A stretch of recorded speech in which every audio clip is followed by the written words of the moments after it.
Hello and many thanks for joining us on the program People, Politics and Power. I am Imonia Marire. The last couple of weeks have been very busy in terms of activities for the Nigerian President Bola Ahmed Tinubu, both on the domestic and international fronts.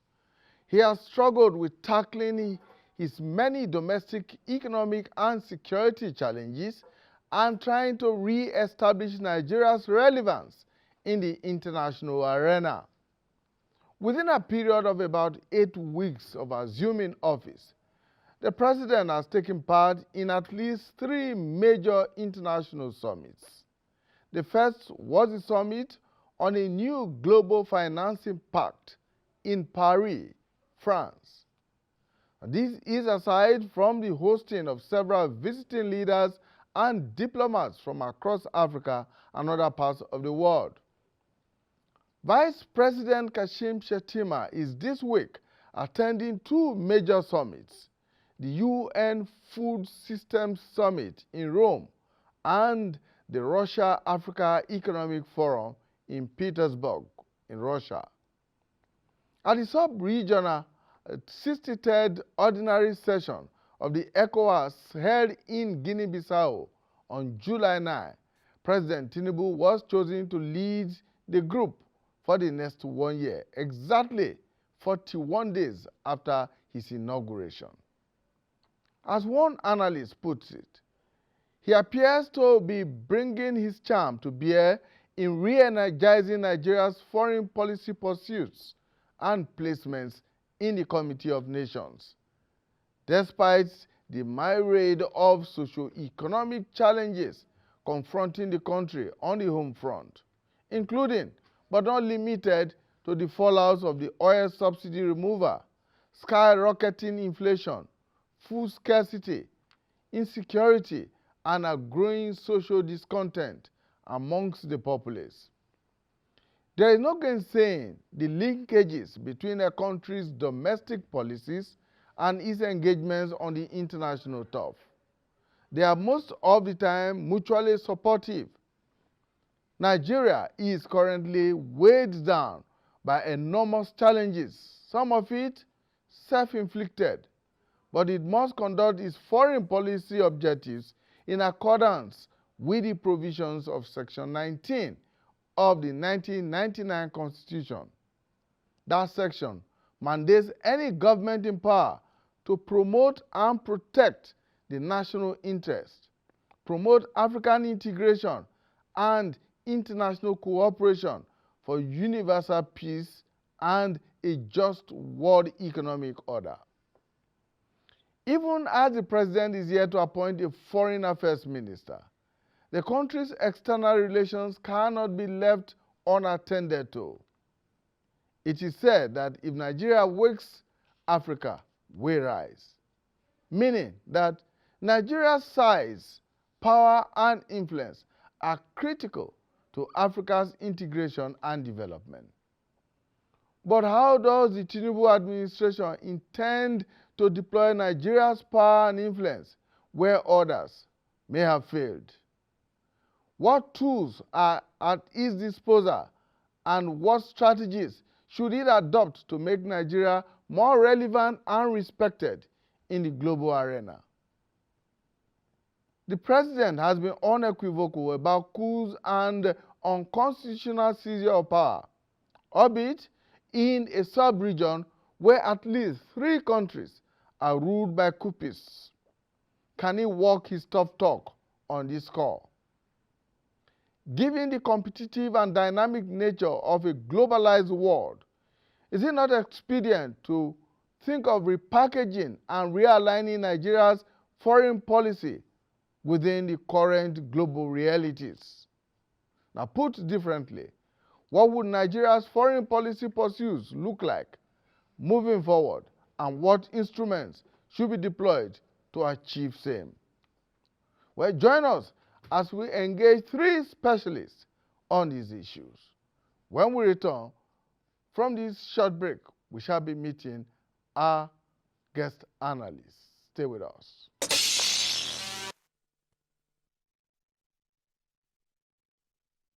For politics and power today, we are looking at the foreign policy pursuits of the Tinubu administration. What should it be like? What will determine in the direction it takes in the global community of nations. Right, I'm joined on the program by three specialists. First, we're joined from the Nigerian Institute of International Affairs in Lagos by Professor F.M. Ubi. He is a senior research fellow with the NIIA. Thank you so much, Prof, for finding time to join us. All right, also joining us right here in the studio is Owe Lakemfa. Owe Lakemfa is the President, Society for International Relations Awareness, SIRA. Thank you so much for joining us. Thank you very much. We're also joined in the studio by Ambassador Hassan Jika Ado. He is the former Nigerian ambassador to the Republic of Trinidad and Tobago. Thank you so much, Ambassador, for finding time to join us. Thank you. Nice right. So, Professor Ubi, let's begin from your end, and let's take a look at where Nigeria has been in the last 8 years in terms of its foreign policy, and what we should be thinking of doing moving forward in the next 4 years, at least in the first instance.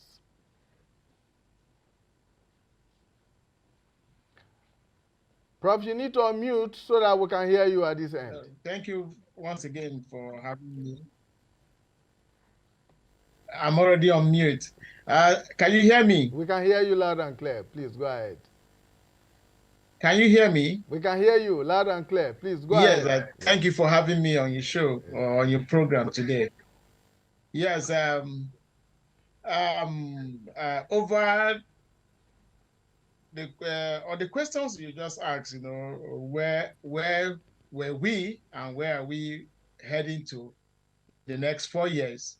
I think over the last 8 years, Nigeria has not performed very well with regards to its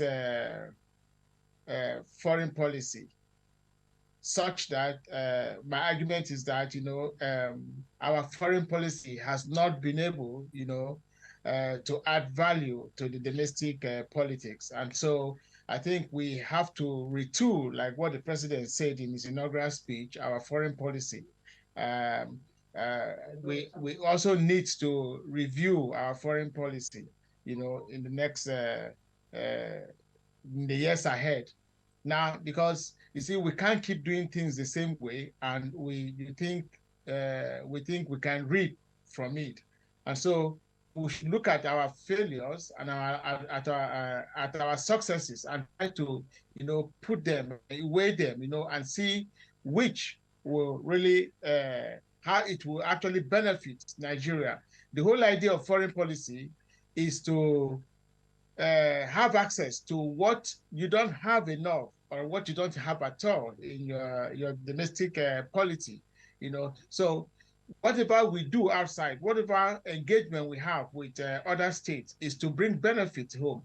And so I don't think the last 8 years we've had it right, If you look at the foreign policy of the last 8 years, or the focus of the foreign policy was the fight against insecurity, which actually continued, the fight against corruption, which has not actually ended, and much more importantly, job creation, which never came to be, So I think we need to do things in a different way now, with the new administration. And I'm happy that the president had actually, in his inaugural speech, identified the problems with Nigeria's foreign policy. Importantly, he talked about retooling Nigeria's foreign policy for the benefit of the country.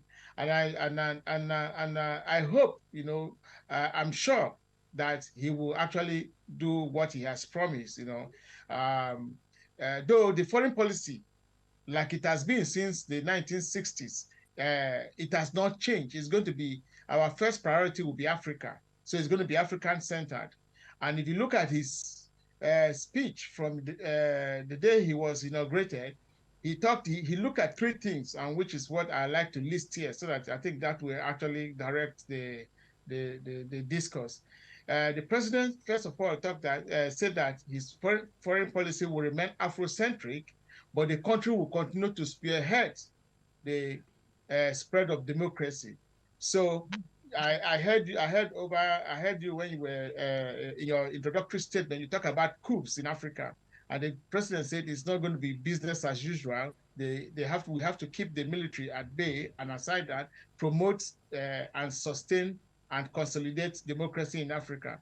Secondly, he talked about the fight against insecurity, which is actually the problem we are facing in Africa, and especially West Africa. To be more precise, the Sahel is even the hottest spot. The Gulf of Guinea too, which is actually feeding, into the Sahel, is also a big problem for Africa. So he said he will put more effort in fighting insecurity, but that he wouldn't do alone, but with concerted effort and our development partners, our international partners. Then thirdly, the president said in his inaugural speech that his administration will remodel the economy to bring about growth and development through job creation, food security, the eradication of extreme poverty. I'm glad those are the perturbing issues, in Africa. Now, but one thing that we need to underline in that speech is the fact that he also talked about that our foreign policy will be retooled to more actively lead the regional and continental quest for collective prosperity. We have to give that speech, a lot of credibility, because that speech touched on areas that are actually the problems of Africa.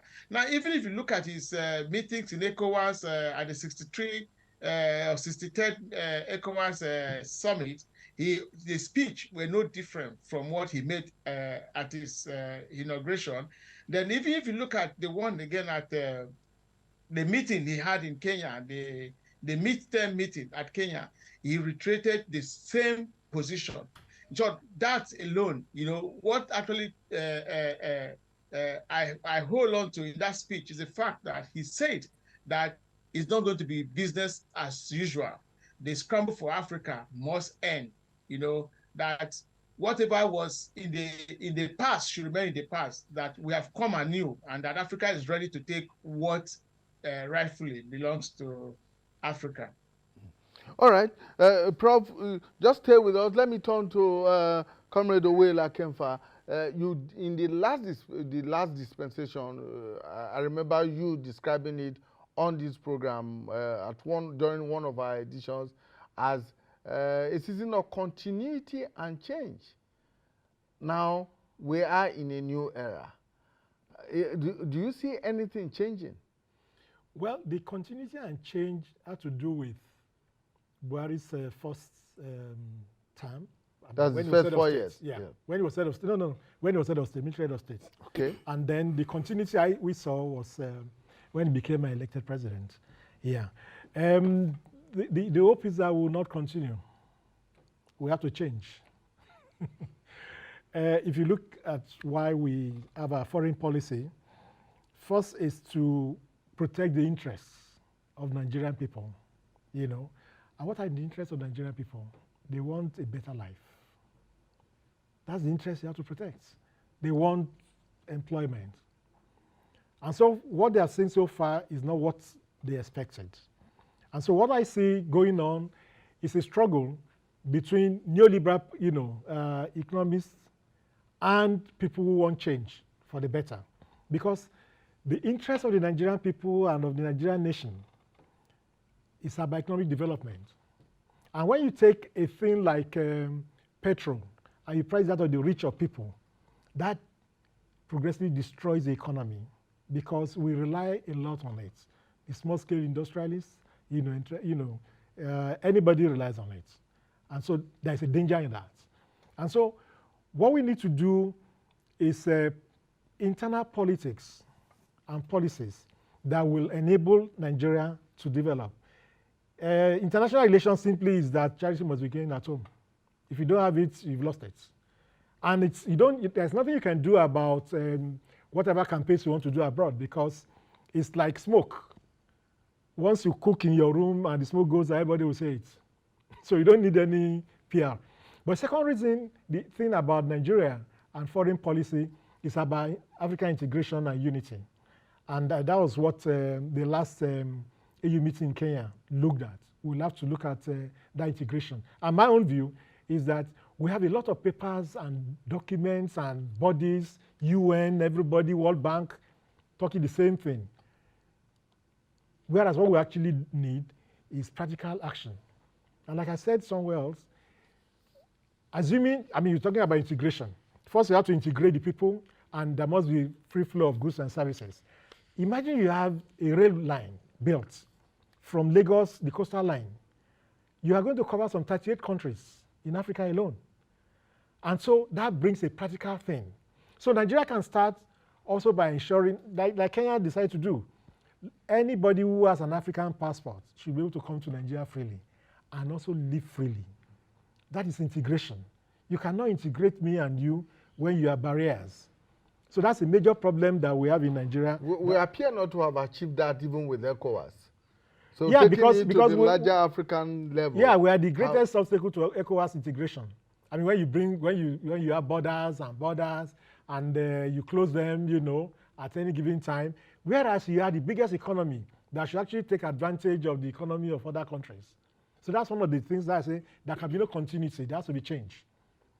And of course, the other foreign policy we're talking about is about peace in the world.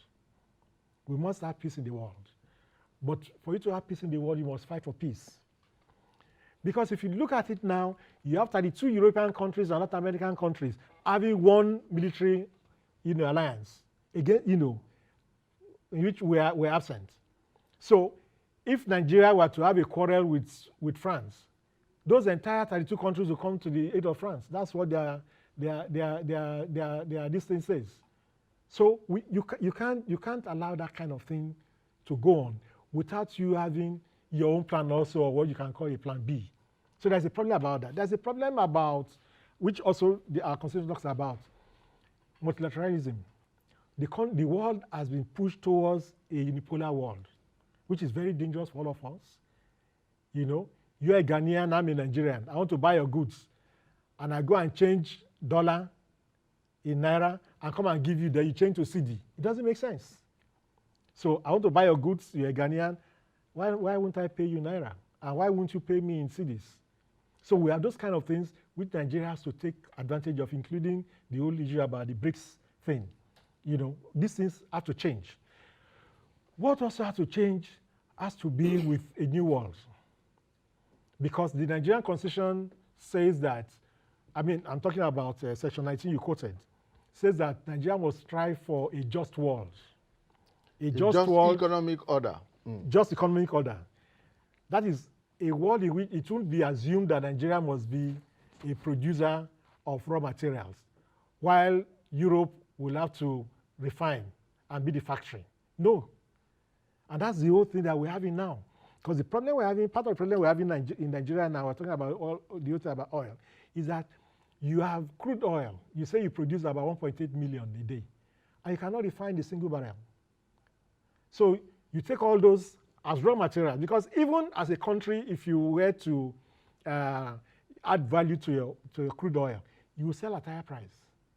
But instead, you just give it everything out, and then you cannot refine anything.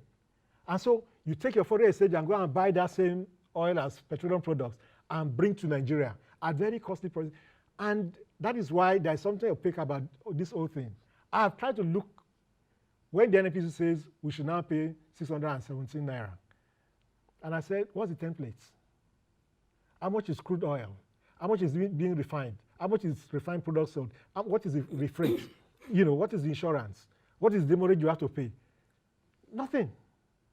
And so that's part of the problem that we have, which we must change if we want to have a better country. Okay, that's the linkage between the domestic and domestic affairs and a country's international commitments and the conduct of its foreign policy. And its interests. Yes, and its interests at the international level. So, Ambassador Ado, how do you think that a lot of these things that both Prof and Comrade has talked about, can begin to change? Well, nice having you this afternoon. And I want to speak as a nationalist and a diplomat. Nigeria is a great nation.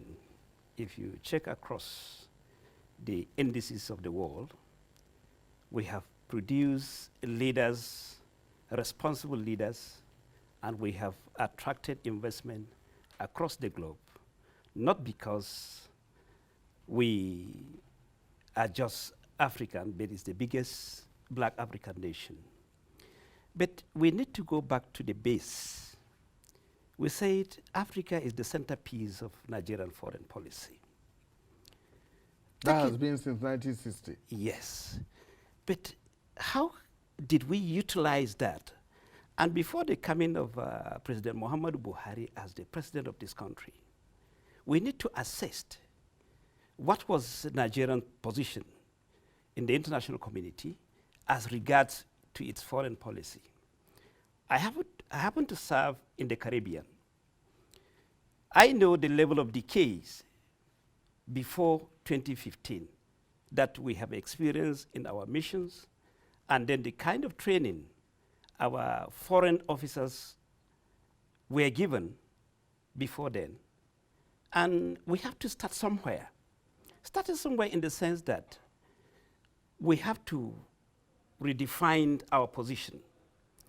Redefining our position is changing our own character as people, as Nigerians, to agree, first of all, that we are indigenous of Nigeria and we are proud of a country called Nigeria, which is the largest black African nation. Then our behavior will shape the internal activities of Nigerians, which entrench that it will attract foreign investors into Nigeria. We have signed a lot of bilateral trade agreement with other nations. But the problem is, have we implemented this bilateral agreement vis-a-vis looking at our internal issues that we have, and as Africans? One, we talked about terrorism, fighting terrorism. Anybody who is investing in your country must have that leverage that his investment is safe. Then we talked about corruption. We talked about climate change. We talk about the regional integrations, just like what my brother have said.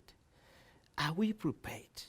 Are we ready now to reintegrate ourselves as Africans vis-a-vis making our link with other nations to have development in our country? A lot of things, a lot of proposals were made. But in the real sense, Nigeria, we have been trying and recovering from the decays of the past. And I think this is a continuation. Having President Bola Ahmed Tinubu as the Nigerian president today, he is a parliamentarian, he's a nationalist, and he has had experience both within and outside.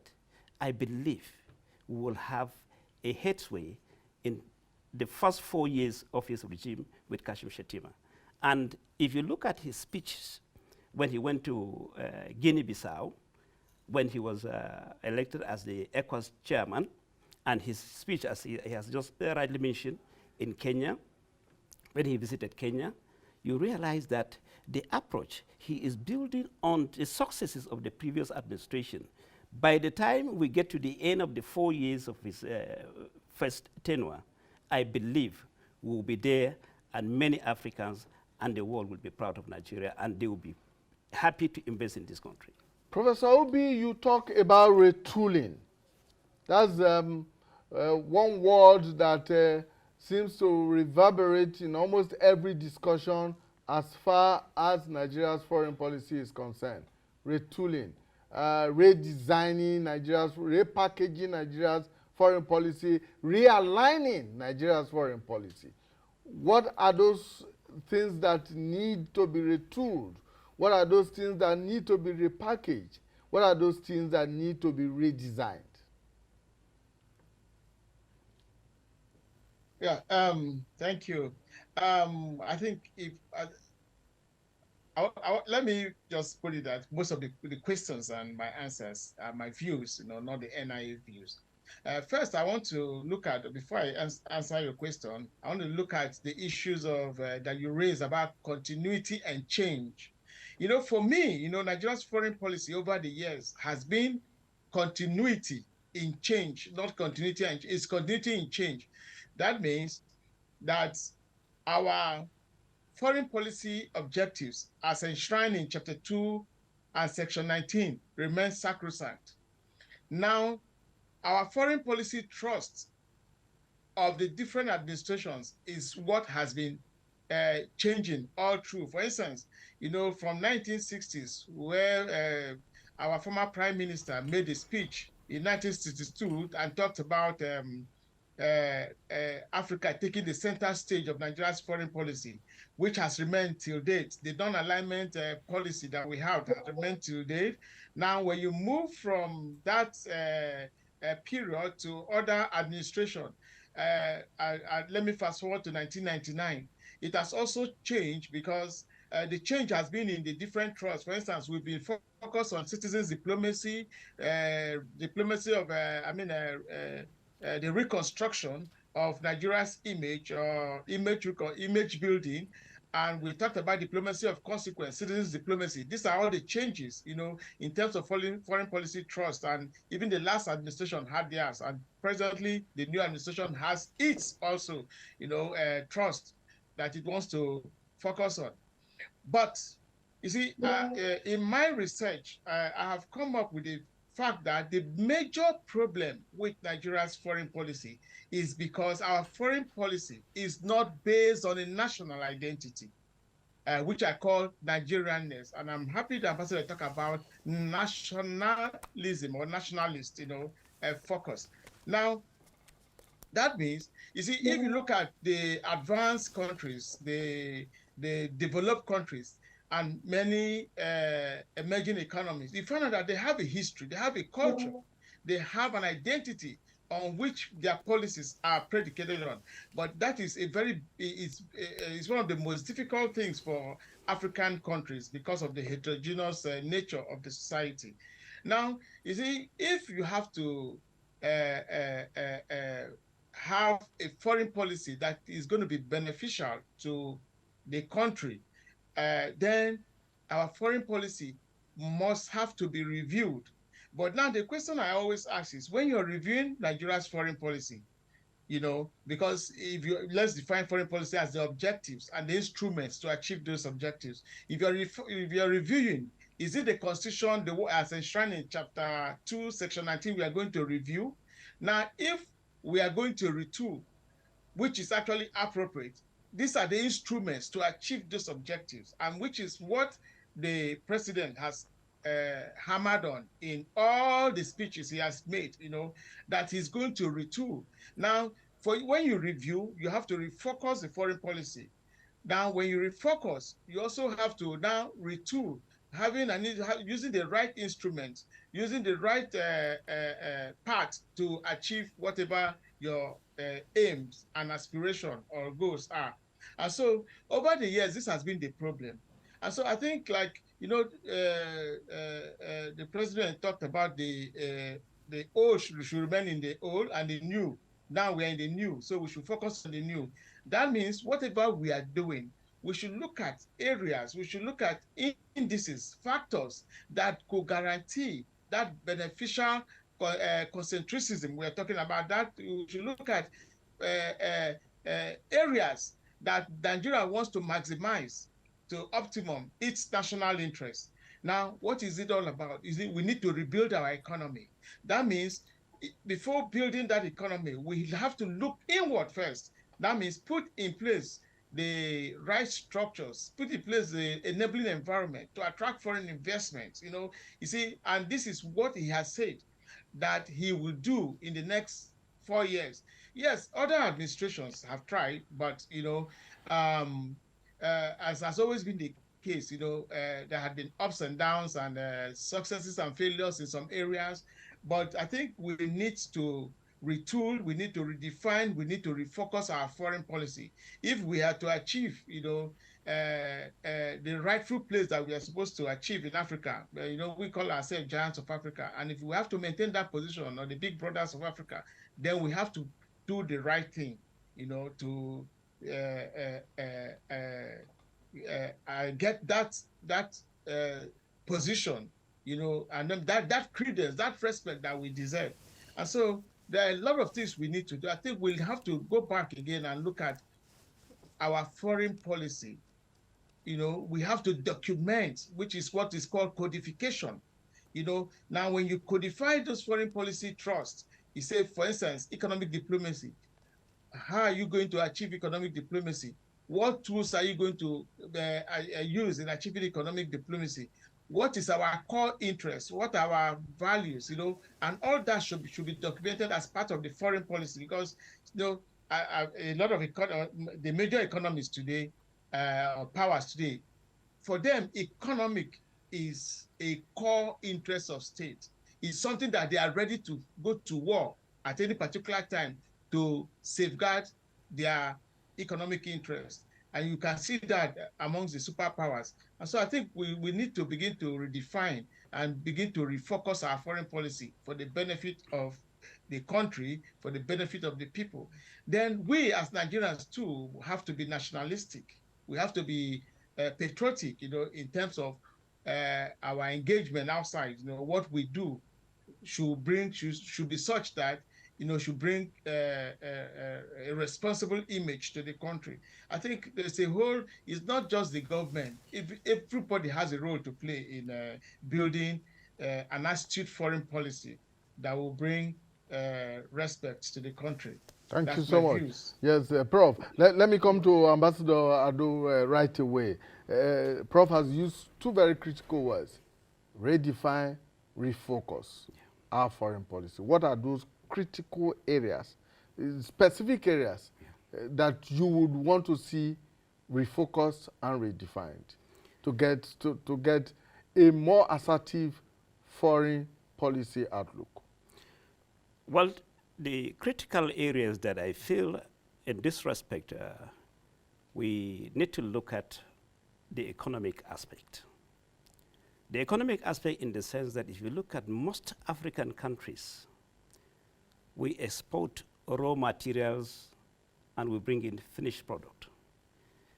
If you look at the oil boom in the 70s, when Nigeria was moving forward, you have the granite pyramid, you have the cotton, whatever. All these products were used within the country, and other nations were coming to invest into this country.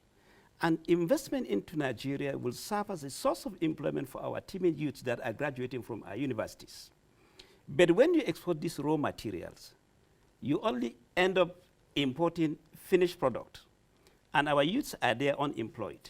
So what we need is to focus mainly on providing security in our country, because that is what would attract foreign investment. Secondly is those that are coming to invest, we should stop exporting our raw material, but rather we should attract investors from other nations to come and invest in Nigeria so that it will serve as a source of employment to our teeming youths. Because if you look at Nigeria today, the government is the highest employer of labor. Without government today, many of our youths will be on the street, and that is what is causing a lot of vices along the street in our cities and creating a lot of crime, because most of the youth has nothing to do after graduation. They have nothing doing. But in the past, you look at the Peugeot from France. They have the assembly plant in Kaduna, and a lot of people were employed there. The textile industries. Look at Lagos. In 1996, I was privy to discuss with a friend in Lagos who was telling me that, look, what we need now is to invest mostly in power, so that about 1,600 and something companies have relocated from Nigeria to other African countries, particularly Ghana and other neighboring African countries. So what we need, source of power that will entrench employment and will attract investors into this country after dealing with security. then you find out that many people will have the trust in Nigeria, and the repatriation of their investment is also key to our own country. We need to look at that critically, because anybody who has invested into this country is investing because he wants to make a gain or a profit. So he needs to repatriate his own gain back to his own country. So we need to look at those aspects and redefine our position very well. And I believe with the policy of the current government, we're going to achieve that in a very short period of time. Comrade Owe, the president is yet to nominate a foreign affairs minister. If and when he does, what caliber person are you looking at? In view of all that has been said, along the lines of having to develop a foreign policy outlook that protects the national interests of Nigeria, that enhances African integration and global peace and economic development. We have so many people that I know who can fit into that. We've had so many ambassadors retired. We have academics. We have a lot of people who are quite informed. So it has more to do with a collective effort. Part of the problems we've had in the past is the kind of signal that goes out from the government, from this government, I mean the Buhari government. For instance, I know that for the first 2-3 years of that government, we had no ambassadors anywhere in the world except in 3 places. Yeah. No ambassadors. Even in the UN, our permanent rep had left. I think Joy Ugu or so. Yeah. The person who replaced that had retired on the seats, and we couldn't change. Then you look at the issue, of say coups, for instance. You had a coup in Chad. And Nigeria, to show that it supports that coup, or the government then, invites a young man, gives him a red carpet, and tells the whole world that this is our son in whom we are pleased. It's a coup plotter, and he's still in power. And the mistake the government also made then, over this Ukraine-Russia thing, you go and vote against a particular country. What is your business in that? So those are signals that are wrong. But like the ambassador said, the whole thing about economic diplomacy is that you have an economy that you can even use in the first place. And I look back, he talked about textile. I did a study on textile, on the textile industry in Nigeria. And when I did that study about 1996-97, we had about 524,000 textile workers. When I did another one some years ago, we had less than 24,000. Yet we're a country of 200 million people who must wear clothes, who must wear shoes, at least some type of. So what the government needs to do is not, yes, the president tried a lot when he was in Lagos, and a lot of capital was made out of it, that improved the economy, the internal, IGR of that state. Fantastic. But that is not primarily what we need now. Because when you increase tax, who is going to pay the tax? The same people who are paying 700 naira for a liter of fuel? No. So yes, you can do all your taxation. However, the economy must be built. He talked about companies leaving because of the energy situation. I mean, like you take the tire companies like Dunlop, they left for that reason. So when you have a country and you rely a lot on diesel, on petrol, how do you plan? And those are the things I think the government will really need to look into. We don't need all these fantastic, guys who from World Bank, IMF, who tell you I can tax more people. No. You need to build an economy. And once you build an economy, then things will work out. And I give examples, now and again. And, I said, look, if you take a country like China, China was not producing cars. So what did he do at a point? He said, look, anybody who wants to sell cars in China, we are large. Come and invest in, set up your company in China. And a lot of companies said no, and they left. But some people left. remained. Because what did China want to do? Bring all your material, we see it. And so they learned how to produce cars. And so China produced cars. Even we in Nigeria, I know at the point Dangote was one of the biggest, customers of Chinese trucks. So we need to do that. We do not need to just call our people, say, okay, now fuel is from 300 to 1,000 now, or 500. Your tax you are paying now, you cannot pay on, you should pay 700. No, that's not economy. And once you don't get economy right, you are going to have problem on your foreign policy. And like he said, I mean, if I have money, why would I invest in a country I'm not sure of its security? There's a problem there. I cannot have money now and go and invest in Haiti or Somalia. I will not do that. So what we need to do is ensure that we also have some security, some stability, and look more about production. Build the economy. Build All right. the economy. Professor Ubi, if you had the opportunity of speaking with the president at this point in time, what, in 1 minute, would you be telling him?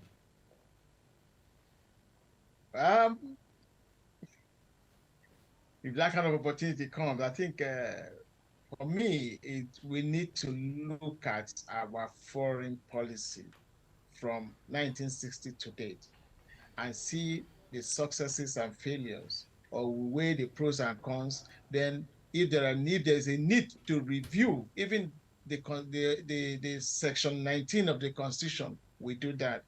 Now, if there's a need, and which is actually there's actually a need to codify Nigeria's foreign policy so that there can always be continuity. The problem we've had over the years has been that of lack of continuity, consistency, and commitment.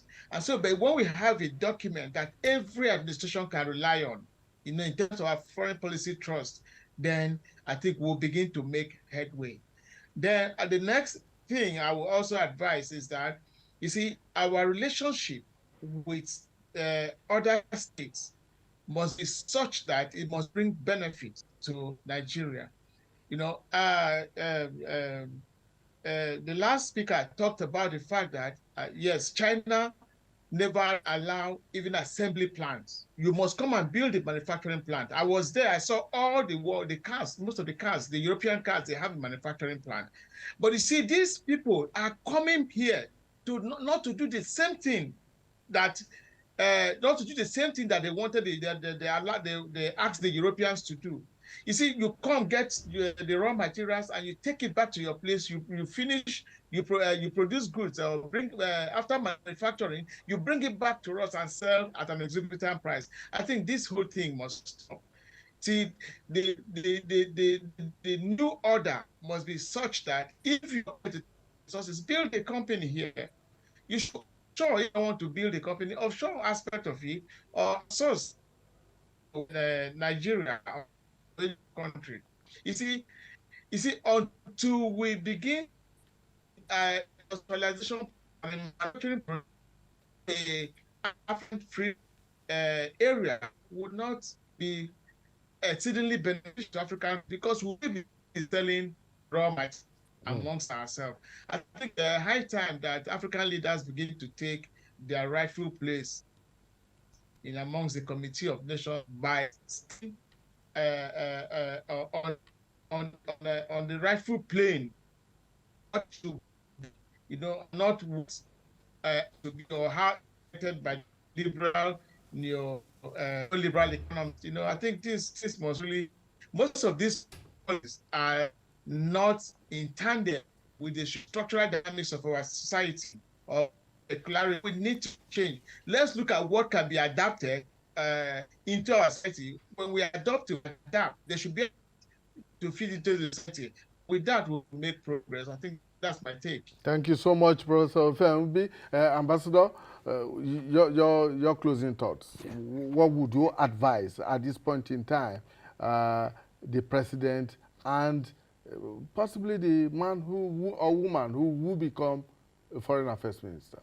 Well, my candid advice to this government is that we need to to realign ourselves with other industrialized nations and see how African countries should be an industrialized nation. We should, first of all, look at some of the products that we ought not to be importing into our country. We need to produce them. We should produce what we can eat. That is number one, food security that we need to entrench. We produce what we can eat. Then some of the manufacturing companies, in my advice, instead of now exporting this raw material to them, let them come and set up these companies in Nigeria so that it will serve as a source of employment and also a source of training our youth and getting jobs. So that with time, we will also be producing our own. Then that will help this country and it will shape our future. If not, we will continue to be dependent, and most African countries are dependent on foreign goods, which is not healthy. All right. Comrade Lakemfa? Yes. Well, I think the government should guide against building a strong man. You know, it's good that our president is now president of ECOWAS and co. That may be good, but you know, he has not really sat down, you know, even to have his ministers. So this can be distractions if you are not careful. So we need a collective that is pro-Nigeria and Afrocentric. And so when you look at anything, you look at it from the prism of the Nigerian people to say, look, is it to the benefit of Nigerians and co? Because those countries there, those bodies there, like World Bank that will give you, come and take money, 800 million, go and share. They are going to enslave you. And so once you enter that kind of, you know, arrangement, you are finished. They dictate to you. So for the future of our country, we need a collective type of leadership. I mean, I was alarmed when the president revealed that, and I knew, you know, I mean, from what he read, that the issue about removal of oil subsidy was not discussed with anybody. That's dangerous. So if he makes a mistake, the whole country will make a mistake. And so we need to guard against such things. And I say, look, we're all human beings. So if you make a mistake, you can retrace your step. There's nothing wrong in saying, I'm sorry. And that's what we should, the kind of culture we should build. All right, thank you so much, gentlemen. Our time is up, we must go. Professor F.M. Ubi is a senior research fellow at the Nigerian Institute of International Affairs in Lagos. Thank you so much for finding time out of your busy schedule to join us on the program. We do appreciate. Comrade Owela Kemfa is the President, Society for International Relations Awareness, SIRA, right here in the nation's capital, Abuja. Thank you so much. Thank you. And Ambassador Hassan Jika Ado is the former Nigerian ambassador to the Republic of Trinidad and Tobago. Thank you so much for coming. Well, at least we do agree that one step to having a very effective foreign policy initiative and rubbing shoulders with the high and mighty in the international community is to first and foremost build a strong economy back home. And that, of course, will propel us to greater heights at the international level. I want to thank you for investing your time with us today. We'll see you again when we bring you a fresh edition of the program People, Politics, and Power. Bye for now.